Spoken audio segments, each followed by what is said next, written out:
جو ہم نے نازل کی ہیں کسی غرض فاسد سے چھپاتے ہیں، باوجود کہ ہم نے ان کو لوگوں کے سمجھانے کے لیے اپنی کتاب میں کھول کھول کر بیان کر دیا ہے۔ ایسوں پر اللہ اور تمام لعنت کرنے والے لعنت کرتے ہیں۔ ہاں، جو توبہ کرتے ہیں اور اپنی حالت درست کر لیتے ہیں اور احکام الہی کو صاف صاف بیان کر دیتے ہیں تو میں ان کے قصور معاف کر دیتا ہوں، اور میں بڑا معاف کرنے والا بڑا مہربان ہوں۔ جو لوگ کافر ہوئے اور کافر ہی مرے، ایسوں پر اللہ کی اور فرشتوں کی اور انسانوں کی سب کی لعنت، وہ ہمیشہ اسی لعنت میں گرفتار رہیں گے۔ ان سے نہ تو عذاب ہلکا ہی کیا جائے گا اور نہ انہیں کچھ مہلت ملے گی۔ اور لوگوں، تمہارا معبود ایک ہی معبود ہے، اس بڑے مہربان اور رحم والے کے سوا کوئی عبادت کے لائق نہیں۔ بے شک آسمانوں اور زمین کے پیدا کرنے میں اور رات اور دن کے ایک دوسرے کے پیچھے آنے جانے میں اور کشتیوں اور جہازوں میں جو سمندر میں لوگوں کے فائدے کے لیے رواں ہیں، اور میں جس کو اللہ آسمان سے برساتا اور اس سے زمین کو اس کے مردہ ہو جانے کے بعد زندہ یعنی خشک ہو جانے کے بعد سرسبز کر دیتا ہے، اور زمین پر ہر قسم کے جانور پھیلانے میں اور ہواؤں کے چلانے میں اور بادلوں میں جو آسمان اور زمین کے درمیان گھرے رہتے ہیں، عقل مندوں کے لیے اللہ کی قدرت کی نشانیاں ہیں۔ اور بعض لوگ ایسے ہیں جو غیر اللہ کو اللہ کا شریک بناتے اور ان سے اللہ کی سی محبت کرتے ہیں، لیکن جو ایمان والے ہیں وہ تو اللہ ہی کے سب سے زیادہ دوست دار ہیں۔ اور اے کاش ظالم لوگ جو بات عذاب کے وقت دیکھیں گے اب دیکھ لیتے کہ سب طرح کی طاقت اللہ ہی کو ہے، اور یہ کہ اللہ سخت عذاب کرنے والا ہے۔ اس دن کفر کے پیشوا اپنے پیروں سے بیزاری ظاہر کریں گے اور دونوں عذاب الہی دیکھ لیں گے اور ان کے آپس کے تعلقات منقطع ہو جائیں گے۔ یہ حال دیکھ کر پیروی کرنے والے حسرت سے کہیں گے کہ اے کاش ہمیں پھر دنیا میں جانا نصیب ہو، تاکہ جس طرح یہ ہم سے بیزار ہو رہے ہیں اسی طرح ہم بھی ان سے بیزار ہوں۔ اس طرح اللہ ان کے اعمال حسرت بنا کر دکھائے گا اور وہ دوزخ سے نکل نہیں سکیں گے۔ لوگوں، جو چیزیں زمین میں حلال طیب ہیں وہ کھاؤ، اور شیطان کے قدموں پر نہ چلو، وہ تمہارا کھلا دشمن ہے۔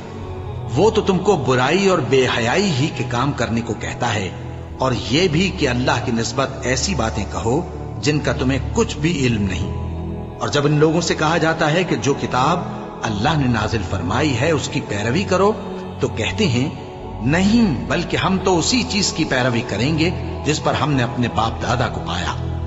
بھلا اگرچہ ان کے باپ دادا نہ کچھ سمجھتے ہوں اور نہ سیدھے رستے پر ہوں، تب بھی وہ انہی کی تقلید کیے جائیں گے۔ جو لوگ کافر ہیں ان کی مثال اس شخص کی سی ہے جو کسی ایسی چیز کو آواز دے جو پکار اور آواز کے سوا کچھ سن نہ سکے۔ یہ بہرے ہیں، گونگے ہیں، اندھے ہیں کہ کچھ سمجھ ہی نہیں سکتے۔ اے اہل ایمان، جو پاکیزہ چیزیں ہم نے تم کو عطا فرمائی ہیں ان کو کھاؤ، اور اگر اللہ ہی کے بندے ہو تو اس کی نعمتوں کا شکر بھی ادا کرو۔ اس نے تو تم پر بس مرا ہوا جانور اور لہو اور سور کا گوشت اور جس چیز پر اللہ کے سوا کسی اور کا نام پکارا جائے حرام کر دیا ہے۔ ہاں، جو مجبور ہو جائے بشرطے کہ اللہ کی نافرمانی نہ کرے اور حد ضرورت سے باہر نہ نکل جائے، اس پر کچھ گناہ نہیں۔ بے شک اللہ بخشنے والا ہے، رحم کرنے والا ہے۔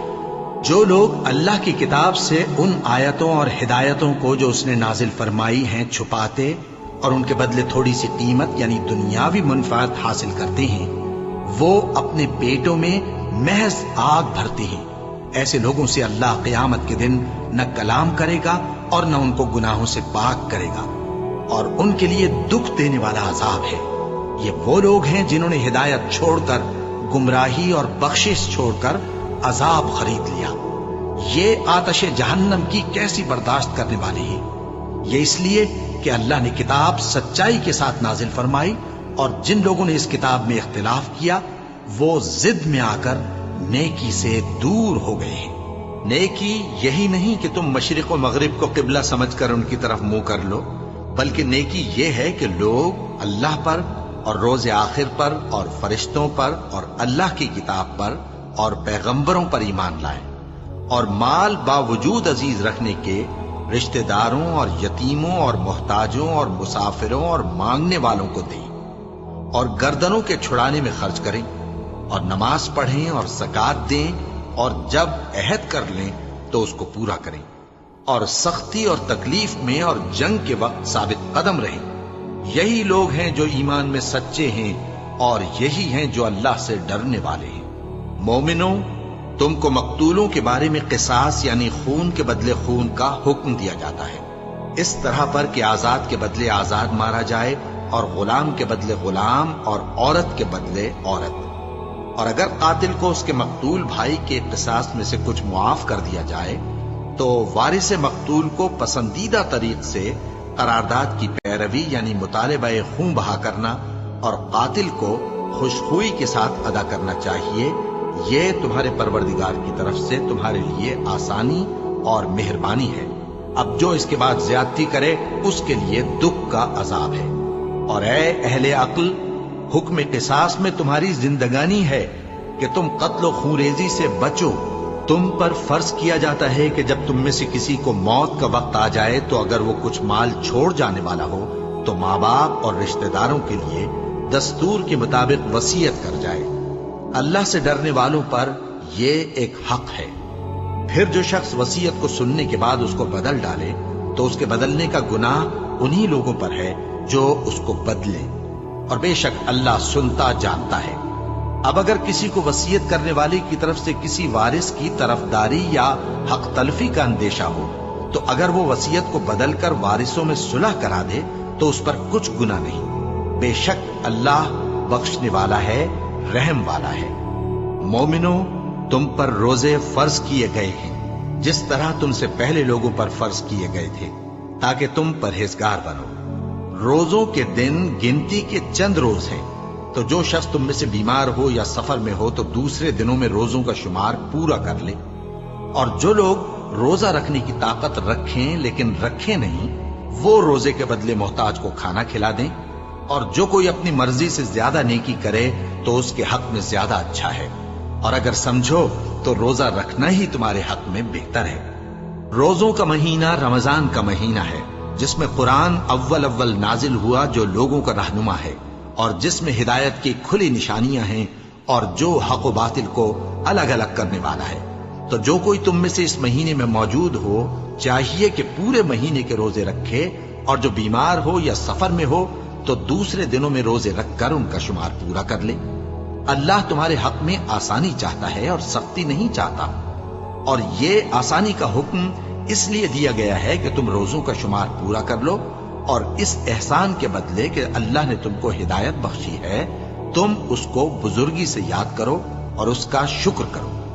اور اے پیغمبر، جب تم سے میرے بندے میرے بارے میں دریافت کریں تو انہیں معلوم ہو کہ میں تو تمہارے پاس ہی ہوں۔ جب کوئی پکارنے والا مجھے پکارتا ہے تو میں اس کی دعا قبول کرتا ہوں۔ تو ان کو چاہیے کہ میرے حکموں کو مانیں اور مجھ پر ایمان رکھیں تاکہ نیک رستہ پائیں۔ روزوں کی راتوں میں تمہارے لیے اپنی عورتوں کے پاس جانا جائز کر دیا گیا ہے، وہ تمہاری پوشاک ہیں اور تم ان کی پوشاک ہو۔ اللہ کو معلوم ہے کہ تم ان کے پاس جانے سے اپنے حق میں خیانت کرتے تھے، سو اس نے تم پر مہربانی کی اور تمہاری حرکات سے درگزر فرمائی، تو اب تم کو اختیار ہے کہ ان سے مباشرت کرو۔ اور اللہ نے جو چیز تمہارے لیے لکھ رکھی ہے یعنی اولاد، اس کو اللہ سے طلب کرو اور کھاؤ اور پیو یہاں تک کہ صبح کی سفید دھاری رات کی سیاہ دھاری سے الگ نظر آنے لگے، پھر روزہ رکھ کر رات تک پورا کرو، اور جب تم مسجدوں میں اعتکاف بیٹھتے ہو تو ان سے مباشرت نہ کرو، یہ اللہ کی حدیں ہیں، ان کے پاس نہ جانا۔ اسی طرح اللہ اپنی آیتیں لوگوں کے سمجھانے کے لیے کھول کھول کر بیان فرماتا ہے تاکہ وہ پرہیزگار بنے، اور آپس میں ایک دوسرے کا مال ناحق نہ کھاؤ اور نہ اس کو رشوتاً حاکموں کے پاس پہنچاؤ تاکہ لوگوں کے مال کا کچھ حصہ ناجائز طور پر کھا جاؤ، اور اسے تم جانتے بھی ہو۔ اے پیغمبر، لوگ تم سے نئے چاند کے بارے میں دریافت کرتے ہیں کہ گھٹتا بڑھتا کیوں ہے؟ کہہ دو کہ وہ لوگوں کے کاموں کی میعادیں اور حج کے وقت معلوم ہونے کا ذریعہ ہے، اور نیکی اس بات میں نہیں کہ احرام کی حالت میں گھروں میں ان کے پچھواڑے کی طرف سے آؤ،